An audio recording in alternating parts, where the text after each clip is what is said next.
Greg Papa, I chided myself.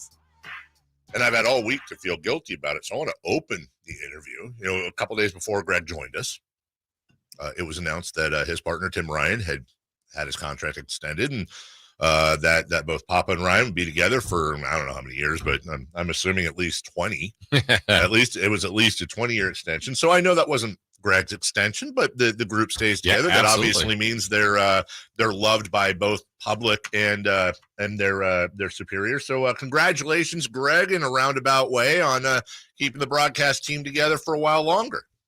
Without a doubt. And I knew about it. Tim actually agreed to that contract a while ago, and they announced it. Was it before the home opener? I guess is the timing of it. So now we're under contract for the exact same amount of time. I think it's the rest of my life, but Tim being a much younger man, he's probably got a few years. It's funny, when I did the Raider games, I only signed 1-year deals. Really? Never signed. I did them for 21 years. Can I ask 21, why? Because I was young, and I don't think it was ever presented to me to sign a multi-year, and I just wanted to keep my options open to do something else. And frankly, with Al Davis, I didn't need anything more than a 1-year contract, because there were so many times one time they tried to cut my salary, and Mark Bedane looked at me and goes, "That's not going to work, is it?"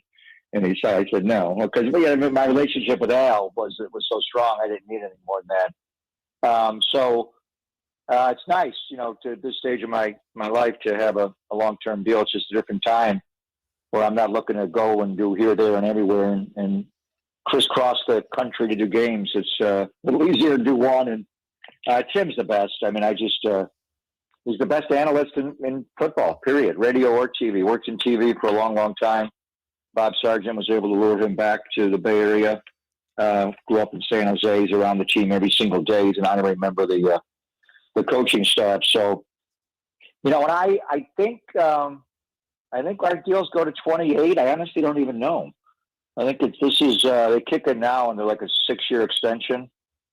So 4 years in, it'll be a 10-year run. So I thought the clause in the contract was that Tim and I have the longest contracts in the organization. Wow. And then John Lynch and Kyle Shanahan signed these contract extensions the other day. And no. But I actually had to sit down with Kyle. Hopefully you guys are able to get my game plan interview on NBC Sports Bay Area in California up there. He actually divulged that people thought that he was under contract through 2025. That was not true. He said his contract expired after next season, which would be 24. Wow. So there was a little bit of not urgency, but when you get towards the end with Kyle of his acclaim. So nice to be able to get John Lynch and Kyle Shanahan extended. And they've been together 7 more years, and who knows, they may go 7 more. They've been together for 7, so we'll see. And as Tim always says, the ultimate goal is to party with Lombardi. That would not be Michael Lombardi or David Lombardi. It would be Vince, who's no longer with us, and his trophy emblematic of the Super Bowl champions. And man, they're off to a great start this year. For sure. Greg, looking at this week, obviously a lot of things look favorable. You still got to go out there and compete. We all saw what the Cardinals did to Dallas, but Dave and I were just saying, how concerned should we be about the health of the wide receivers going into this week? I think that's going to be the interesting thing today when Kyle gives the update, how they declare both Deebo Samuel and Jawan Jennings. Jawan didn't do much this week. So Deebo, we knew he had the rib injury. He fell on the ball. And he had a couple of plays, one where he broke 4 tackles on one play.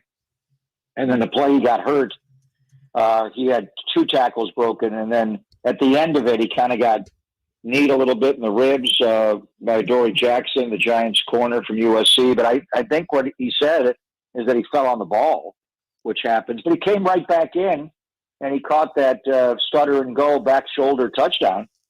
But he's also got a knee issue, which I think is more of a problem. So I think that's the story going into the game, is the health of those 2 receivers. Brandon Aiyuk is back. He'll be fine for the game, looking as good as ever. But if you don't have Deebo and you don't have Jawan, then obviously Ray McLeod steps up. And Ronnie Bell, how about Ronnie Bell? First 2 touches in the NFL. First one's a touchdown. The second one's that deflected ball. He's also become a really good gunner. And then, if you don't have either guy, I think Chris Conley will also come up and play some, and they may have to do something with another receiver. So I think that's going to be key in how they designate both Juwan and Deebo today. Are they declared out for the game? Are they limited? Are we taking it into Sunday? So right now, it looks like Aiyuk's back, and Deebo and Juwan are big question marks. Greg Papa with us. It's a copycat league, as you well know more than anyone. And ex-Niner staffer Mike McDaniel's doing some wonderful things in Miami, as we saw on display with that 70 burger. And Kyle Shanahan, in his comments the day before yesterday, I think he was calling it cheat action. The Tyreek cheat motion, excuse me, yeah, and has already integrated. Where do you see that going? Do you think the NFL at some point? Everyone's talking about the tush push with Jalen Hurts. Do you think the NFL at some point is going to come in and mess with this, or do you think Mike McDaniel, is beating the system here in a good way? No, this is completely legitimate. What Philly is doing, that was not allowed in the NFL until like 2006. And then when did Reggie Bush, the Bush push in USC, when did they do it? Right around then. That was never allowed. I don't like that rule. And I think it's just because it's kind of just weird how it works. And I think you're going to get hurt. Jason Kelsey, this Eagles center, every time they run that play, I look for him. Is he going to get up? Yeah. How do they do that? I mean, he's getting low. The other team's getting low. Dallas drafted a mountain of a man. How do you pronounce his first name? Mozzie Smith, specifically to stop that play. He's a nose tackle. Now he'll do other things, but they got to figure out a way to stop that because they convert it every time. Anytime it's 3rd and 1, they're going to do it. They're going to do it on 4th and 1. And I guess they don't like the tush push. They call it the brotherly shove in Philadelphia. To me, I think that play's got to go, and I think that they looked at it a little bit in the offseason. The motion, that's been going on for football forever and ever. Bill Walsh with Jerry Rice, and I call it yo-yo motion. I think that's what they called it back then, where Jerry would come in motion across behind the line of scrimmage, say he's heading left to right, get outside the tackle right, turn and come back the other direction, get to the center, and then turn and come back the other way, and they would hide him behind the offensive line, and you could never get to him. This is the same concept and Jerry, no one ever caught Jerry from behind, but Jerry was 4'7"? Tyreek Hill's the streak. He's the cheetah. He's 4'3". And they're doing it a little bit differently than a lot of the jet sweep motion, where he's actually coming outside of the Z wide receiver and he crosses the tackle and then he gets wide and he's kind of running behind the other receiver. It's kind of a little pick motion, but it's just extreme speed. It's been going on forever. I mean, one of the things that I saw with Andy Reid when he had a young Tyreek Hill and we didn't know who this guy was he, a 6th-round draft pick? Andy embraced all the spread motion, the option stuff. And he hired Chris Holt, who invented the pistol at Nevada collegiately. He hired Brad Childress, a former NFL head coach, and the job he gave him, and this was, 10 years ago, spread game coordinator. You're like, what's that? He saw what was going on in college football with everything shotgun spread, and he used Tyreek Hill's. It was all jet sweep, the jet pass, and Alex Smith was amazing at it. It was like, how do they hand this ball off? Tyreek Hill is a track star. He hits the left guard, and boom, they snap it, and he turns it again. It's like, wow, how do they do that?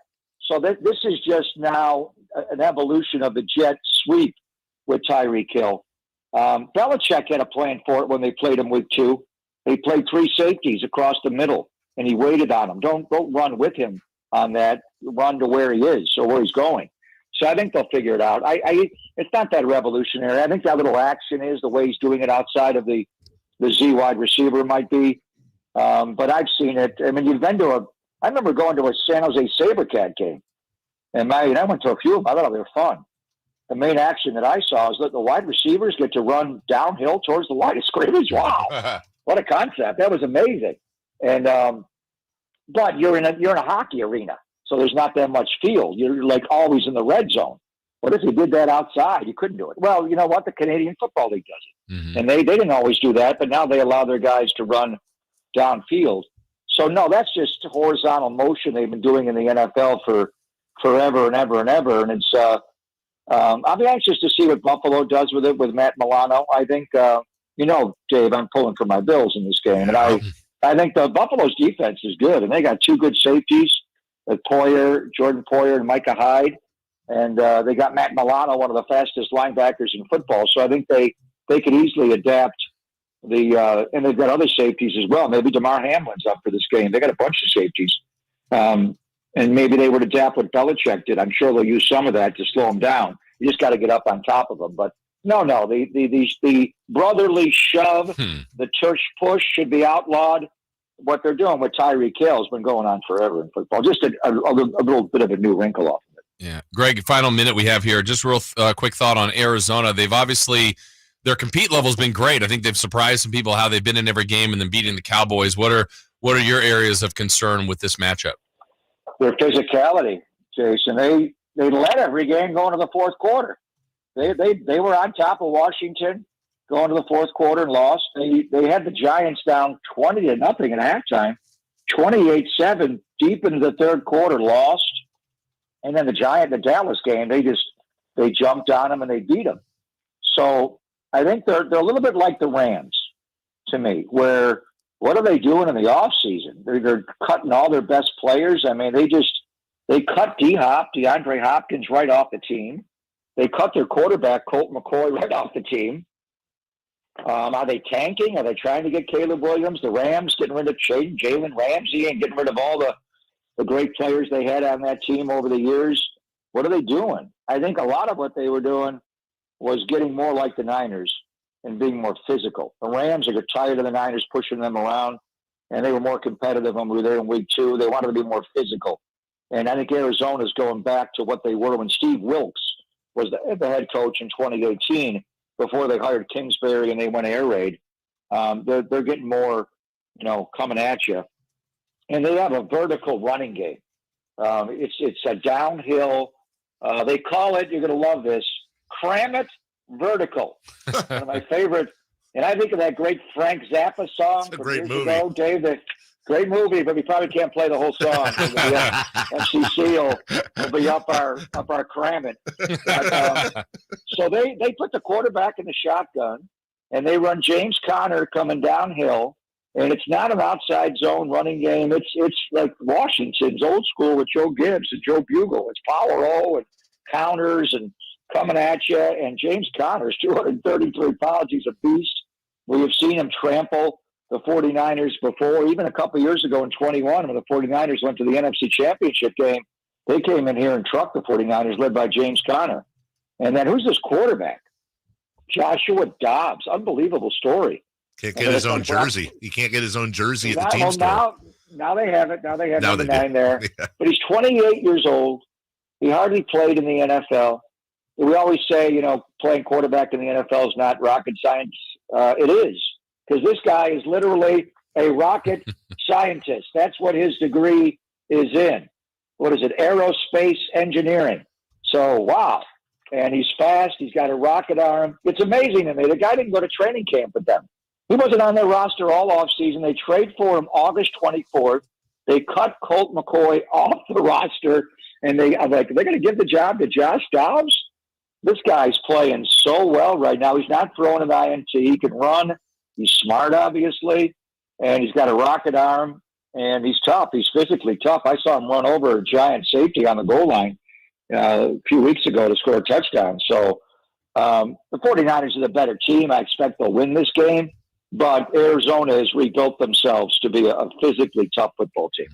That is the voice of the San Francisco 49ers, Greg Papa, signed through 2045, we hope, along with his partner, which when he turned... How old will I be in 2045? 50-ish. And when he turned to his partner after he got finished signing the new contract, he said, how's it feel? When I got to the Bay Area, Dave, where I broke into the NBA, I was 21 years old. Wow. Jeez.